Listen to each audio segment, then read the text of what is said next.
वंदो गुरुपदकंज कृपा सिंधु नररूपहरि महामोहतम पुंजजासुवचन रविकर्ण।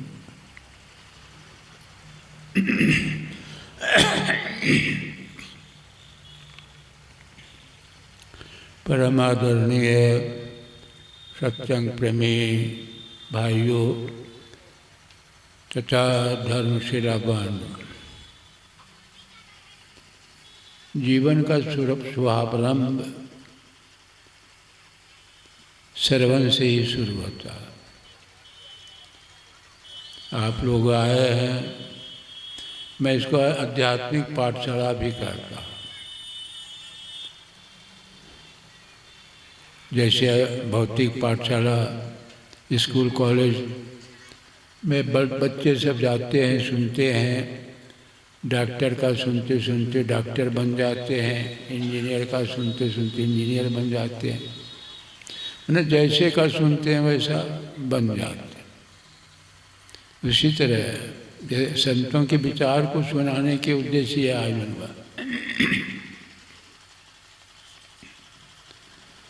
आप सुनेंगे और समझने का भी कोशिश करना चाहिए। समझ में आ जाए तो कुछ करना भी चाहिए। इसलिए सुनने में भी अंतर होता है। एक तो बहुत गौर से सुनते हैं लोग, एक तो ऐसे हैं जो सुनते हैं इस कान से दूसरे कान से निकाल देते हैं। तो आप गौर से सुने। अब सवाल है कि वेद भगवान कहते हैं जगत पर सब कर्ता का तत्व ज्ञान प्राप्त करना। जगत पर सब कर्ता किसको कहा? ये सवाल उठता है। उसका तत्व ज्ञान प्राप्त करने से लाभ क्या है और तत्व ज्ञान प्राप्त करने की क्रिया क्या है? ये खास विषय यही है। कहने के लिए अपने ढंग से लोग अपने अपने ढंग से कहते हैं, लेकिन विषय यह है एकमात्र, ब्रह्म है कि नहीं, ब्रह्म है तो कैसा है, तो उसको हम कैसे प्राप्त करें? ये थ्योरी क्लास अभी हो रहा है ना, ये थ्योरी, फिर सैद्धांतिक, प्रैक्टिकल होगा। प्रैक्टिकल मैंने पहले तो वेद भगवान कहते हैं कि जगत पर सर्वकर्ता के संबंध में जानिए, सुन करके जानिए, फिर क्रिया द्वारा। तो ब्रह्म किसको कहा? वैसे शास्त्रों में पहले यह जान लेना चाहिए कि दो विचार के लोग संसार में, दो विचार के लोग, एक तो ब्रह्म की अस्तित्व सत्ता को कबूल नहीं करते, कहते हैं कुछ नहीं है, परमात्मा नाम की चीज़ कुछ नहीं है, खाओ पियो मौज करो, यावत जीवत सुखम जीवेत ऋणम कृत्वा घृतम पिबेत। ये चरवाक वाला थ्योरी है। ईश्वर की स्थिति को नहीं मानते और ये मानते हैं। मानना भी दो तरह का है। जो गुरु कह दिए मान लिए, श्रद्धा प्रेम, और फिर नहीं तो विवेक की दृष्टि से मानना है कि नहीं। वेद भगवान तो कहते हैं कि जगत पर सब करता, जिन्होंने जगत की रचना की, बिना रचना किए। अब जितने सृष्टि आप देख रहे हैं, हम आप जितने लोग हैं, बिना किए कुछ होता नहीं। रचना में दो चीज़ों की जरूरत पड़ती है। रचना जो किसी चीज़ को बनाते हैं, दो कारण, एक उपादान कारण, दूसरा निमित्त कारण। पढ़े लिखे तो जानते ही होंगे। उपादान कारण किसको कहा जाता है? जिन चीज़ों से बनाई जाती है उसको उपादान कारण कहते हैं, और जो बनाने वाला है उसको निमित्त कारण कहते हैं। जैसे बर्तन बनाते हैं कुम्हार सब, तो बर्तन बनाने के पहले क्या करते हैं, मिट्टी चाहिए, चाक चाहिए, डंडा चाहिए, और उसके बाद बनाने वाला कुम्भकार। जिन चीज़ों से ये सामान नहीं रहे तो कुछ बने नहीं, और सामान रहने के बाद बनाने वाला नहीं रहे तो कुछ बने भी नहीं। तो जगत प्रसव करता परमात्मा। परमात्मा जैसे हवा, आप देखिए आकाश से हवा की उत्पत्ति होती है, हवा से अग्नि की, अग्नि से जल की, जल से मिट्टी। आप विचार करिएगा तो समझ में आएगी। मूल कारण यह सृष्टि का, ये 5 तत्वों में सबसे पहले का आकाश, सबसे पहले का 5 तत्व में आकाश है। आकाश से हवा की उत्पत्ति, विचार कीजिए, हवा से अग्नि की उत्पत्ति, अग्नि से जल की उत्पत्ति, और जल से मिट्टी। अब इस तरह समझिए, मिट्टी से जो जिससे बना है वही उसका जीवन है। इसलिए मिट्टी से जल को अलग कर दिया जाए, धूल बन करके उड़ जाएगा। आप 2-4 हाथ जमीन की खुदाई करते हैं, फिर 10, 20, 100, 1000 फीट खुदाई कीजिए, देखिएगा यह पृथ्वी जल पर तैर रही है। इसलिए कहते हैं 3 हिस्सा जल और 1 हिस्सा मिट्टी। नक्शा में आप देखते हैं सागर चारों तरफ से, खाली देश सब जो है थोड़ा थोड़ा टापू की तरह।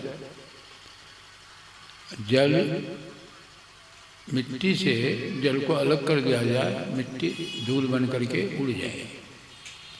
और जल से यदि अग्नि को अलग कर दिया जाए तो जल जो है सब बर्फ बन जाएगा।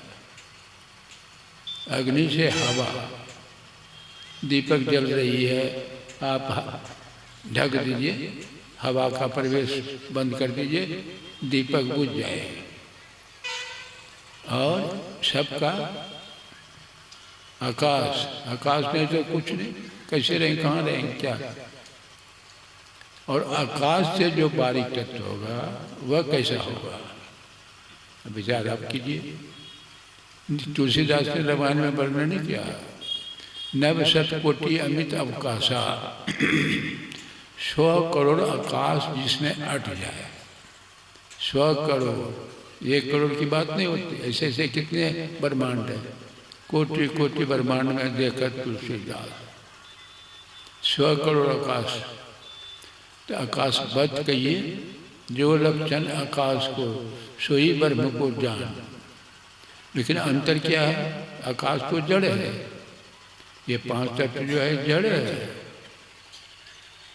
जो लक्षण आकाश को सोई ब्रह्म को जान, वह जड़ या चेतन यही अंतर होगा। देखिए अंतर हो गया। अंतर क्या हुआ कि आकाश जड़ है और वह चेतन, और चेतना से चेतन। चेतन हमारे शरीर में, शरीर और चेतन, जड़ चेतन गुरु दोष में विश्व के न करता। पहले देखिए सारी सृष्टि में जो क्रिया हो रही है, सारी सृष्टि में क्रिया हो, हम लोग भी चलते फिरते हैं, चेतन नहीं रहे तो हम चल फिर सकते हैं। चेतन यदि निकल जाए, जैसे थोड़ी देर के लिए समझिए, इससे जैसे कहते हैं कोई मर गया, जीव निकल गया है, जीव निकल गया, कहते हैं मर गया, तो हाथ पैर कोई काम करता है। आप देखिए उदाहरण स्वरूप समझिए, कोई काम नहीं करता। उसी से सृष्टि से निकल जाए, सृष्टि करता। ये सारी सृष्टि में क्रिया हो रही है। हम आप देख लीजिए, ये जीव आया शरीर लेकर के, शरीर लेकर के जीव आया, आबे संगे जाए अकेला, ताते गोरख राम रमेला। शरीर लेके आया और शरीर छोड़ के जाता है, अस्तु शरीर छोड़ के जाता है। एक जड़ है, एक चेतन है। अभी सुन रहे थे संचालक महोदय से, God is soul, soul is God, मतलब क्या हुआ? अरे सोल जो है, आत्मा जो है, आत्मा का ज्ञान हो गया तो ब्रह्म का ज्ञान हो गया। क्यों? ब्रह्म का कैसे ज्ञान हो जाएगा? अरे एक लोटा जल का ज्ञान हो आपको है, जल का ज्ञान, कुएं के जल का ज्ञान, तो सागर के पास जाएंगे ज्ञान नहीं होगा। यही जल है। तत्रूप में आत्मा परमात्मा तत्रूप में एक के है, लेकिन वही शरीर के साथ है कहते हैं जीवात्मा, सुख दुख का भोक्ता। सुख दुख जो होता है ना, जीव शरीर के साथ है तभी है तक, और शरीर से आप अलग कर दीजिए, वो दुख से भी अलग हो जाए। अब विचार कीजिए, वो है वह तत्व कैसा, आत्मा के संबंध में विचार कीजिए, वह है कैसा। बुद्धि काम नहीं करेगी, क्या कि वो बुद्धि के परे है। उसको ये शरीर का देखिए विस्तार कहाँ तक है।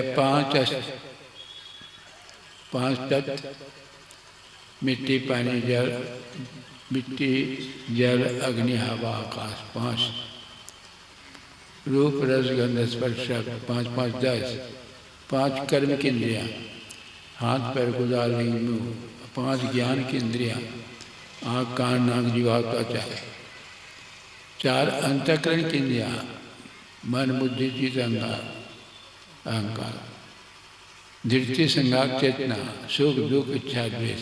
31 के समुदाय को क्षेत्र कहा गया, और 31 के परे जो है वही क्षेत्र के, वही आत्मा है। वो मिट्टी पानी ये सब का बना हुआ नहीं है। ईश्वर अंश जीव अविनाशी, चेतन अमल सहज सुख राशि। चेतन है, अमल है, सुख राशि। तो सुख राशि है, कहते हैं सुख राशि है तो दुख क्यों होता है? सुख राशि है तो दुख क्यों? तो शरीर को दुखालय का आ गया, दुख का घर, दोनों का मिला जुला, इसीलिए कभी सुख कभी दुख कभी सब। कभी साहब ने यही इसलिए कहा है, तन दर सुखिया कोई नहीं देखा। तो तत्व रूप में आत्मा है क्या? बुद्धि काम नहीं करती। लेकिन ये तो सभी समझ सकते हैं कि जहाँ क्रिया हो रही है वहाँ कर्ता मौजूद रहता। क्रिया के आधार पर कर्ता का बोध होता है। आप कहते हैं कि ड्राइवर, कहते हैं गाड़ी वो चला रहे हैं, ड्राइवर चला रहे हैं, क्रिया हो रही है, चलाने वाला ड्राइवर, ड्राइवर को कौन चलाता है? आप विचार कीजिए, तो ड्राइवर को कौन चलाता है? उसके चेतन नहीं तो वो चला सकेगा, आत्मा नहीं तो चला सकेगा।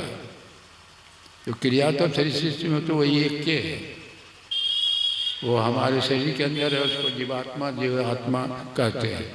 और जो सारी सृष्टि में है उसी को परमात्मा, परम विशेषण परमात्मा वह है तो सृष्टि हो रही है। आत्मा शरीर में है तो हम भी सृष्टि करते हैं कि नहीं? हम भी पैदा करते हैं, पालन पोषण सब करते हैं कि नहीं? हमारे अंदर में 3 गुण, सारे सृष्टि में 3 गुण। रजोगुण का काम है पैदा कर देना, सतोगुण का काम है पालन पोषण करना, तमोगुण का काम है विनाश कर देना। सनातन धर्म में 3 देवता, रजोगुण पैदा कर देना, सतोगुण पालन करना पोषण करना, और तमोगुण विनाश करना। देखिए न, वही तो परमात्मा सारी शक्ति। लेकिन सब बात नहीं आप चाहिएगा ही ना उससे पता लगाना, नहीं, वह अनुभव गम्य है, वह देखने इंद्रियों का विषय नहीं, अनुभव का। आत्मा अपना ज्ञान अपने से करता है, अनुभव कर। जैसे आपके पेट में दर्द हो गया, कोई पूछे कि दर्द कैसा है, क्या बताएंगे आप? लंबा चौड़ा काला गोरा यही नहीं कहेंगे बहुत दर्द होता है, बहुत दर्द। जिसको दर्द होता है उसी को अनुभव होता है, जिसको दर्द नहीं होता उसको अनुभव नहीं होता। उसी तरह परमात्मा कोई ऐसी नहीं है जो कि आँख से देख लेंगे, अनुभव का विषय है। गूंगे का गुड़ है भगवान, बाहर भीतर एक समान। गूंगा को गुड़ करा दीजिए और पूछिए कैसा लगा, बता देगा? नहीं बता सकता। हाँ, लेकिन उसके चेहरे से प्रसन्नता से जाहिर होता है कि लगा है, खाने में बड़ा अच्छा लगा, लेकिन व्यक्त नहीं कर सकता।